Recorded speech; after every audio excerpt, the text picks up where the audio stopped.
Salamat linggo ngayon po kayo. Kaya ito, ang bagay, lumaki siya kasama natin ang nagbigay ng mensahe. Dahil ngayon, nahiya siya dahil hindi yung banal na Espiritu ay halos pumasok sa kanya dahil sarili niya ang sinasal sa puso, hindi niya masabi yung lahat. Kung ano, dahil wala siyang alam dahil nabigyan ng kanyang mensahe at nagdalawang isip siya. Dahil kailangan natin din pakikinggan natin sila. Kaya sabi niya, kung walang himala, walang paniwala. Maniwala ka yung kagalingan ninyo, humingi ka, himala yan kung kagalingan tayo pagawa sa tayo. Kahit anong klaseng sakit, kahit anong medicine na binigay sa atin, kung walang himala, useless, wala rin ang kagalingan dyan. Kaya ang himala, Diyos pa rin si Jesus ang tunay na himala at siya ang magpapagalit sa atin.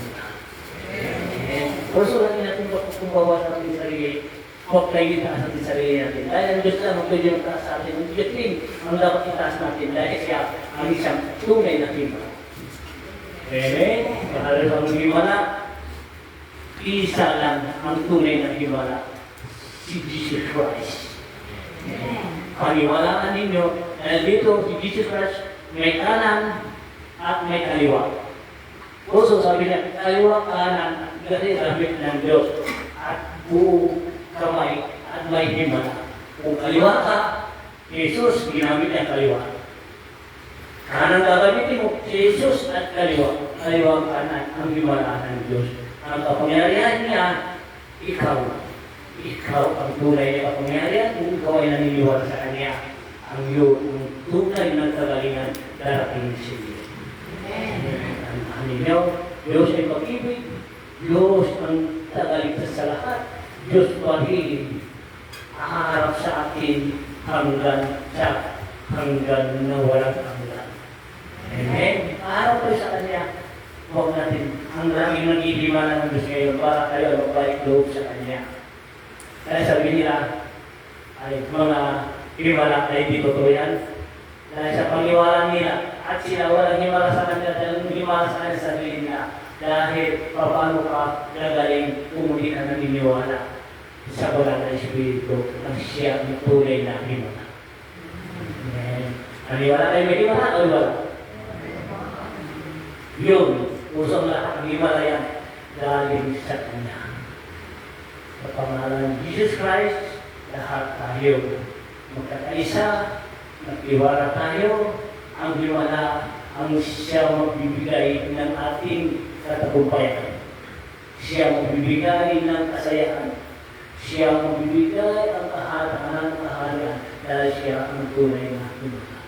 Papapasa natin ngayon, itong gulo natin at sakuna natin, bakit nangyayari sa atin ito? Lahat ng salot nandito na hinintayan natin ang himala pagdating ni Jesus. Siya lang pwede titigil dyan.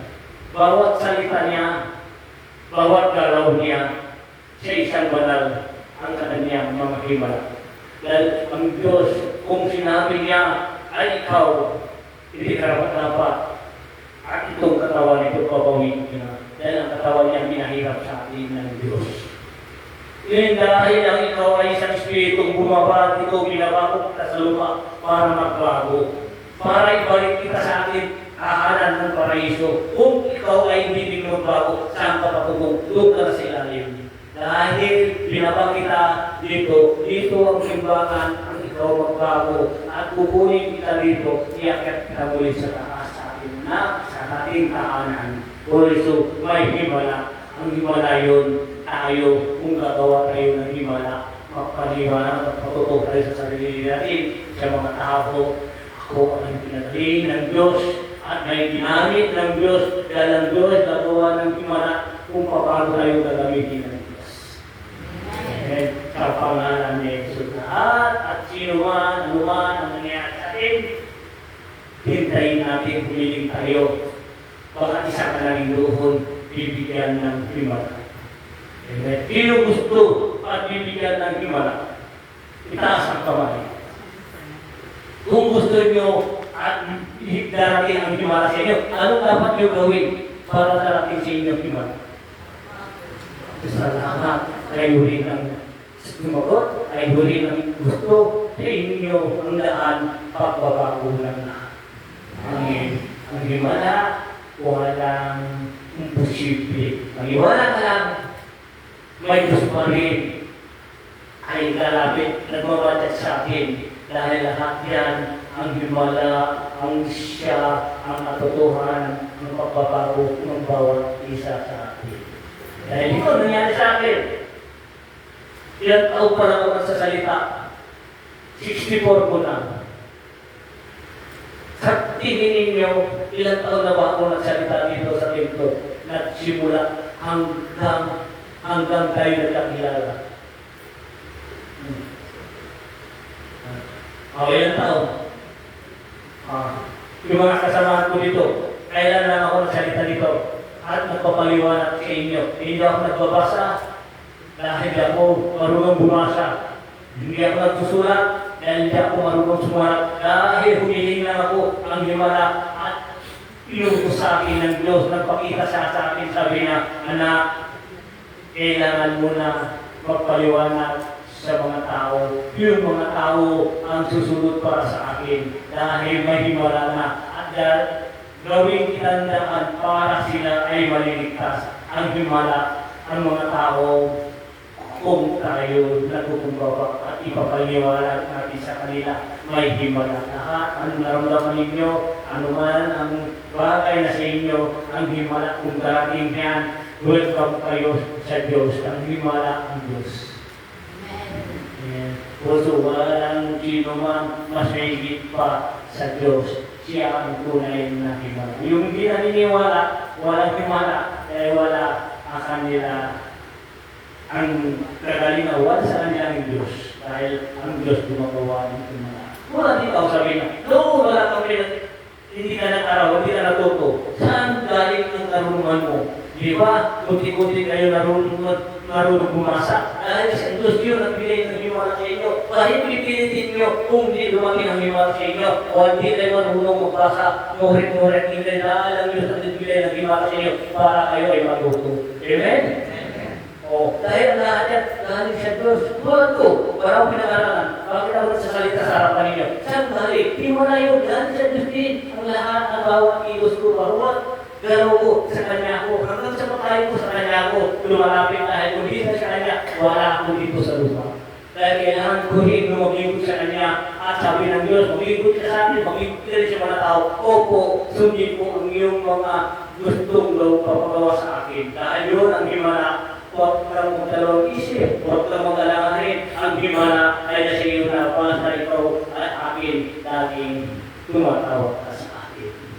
Amen. Yun ang himala sa lahat. Ang pangalan ni Jesus, dahil ang mga kaligtas natin, walang posible, saka imposible. Ito ang batbat ni Jesus. Thank you for watching po sa inyo lahat, sa lahat ng nariyan. Yan, ito na po kayo may isa-isa. Sa pagpunta sa akin lang, yan, ito po yung gawain natin. At welcome po sa lahat ng relihiyon at paniniwala sa pagpunta.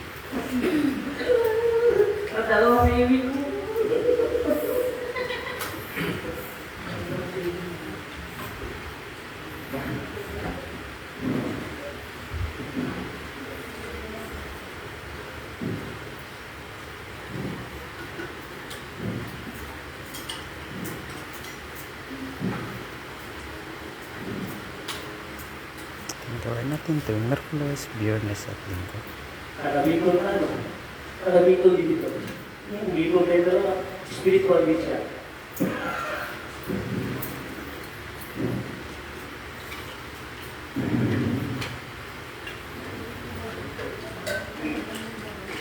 Di ba masaya kung tayo ay naniniwala sa himala? Basta importante, Lord, maraming salamat ang aming mga ibinigay niyo sa amin.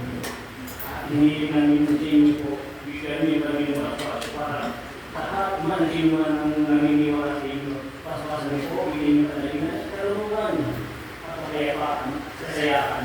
Dahil kailangan namin po ay masaya at natagumpayan sa pangalan ni Jesus.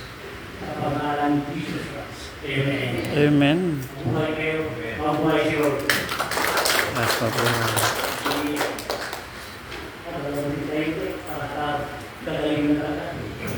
Thank you for watching. Yay! Ito! Pagaling mo na. Oo, hindi. Hindi hirap yun. Alam mo hirap. Hindi niya mataas ang kamay ngayon. Oo, mga mo. Kung hindi yan. Kaya mga ate, sabi niya parang posible sa iyo. Magtiwala ka. Ito din yan. Pinanarin, spiritual din. Unahan siya.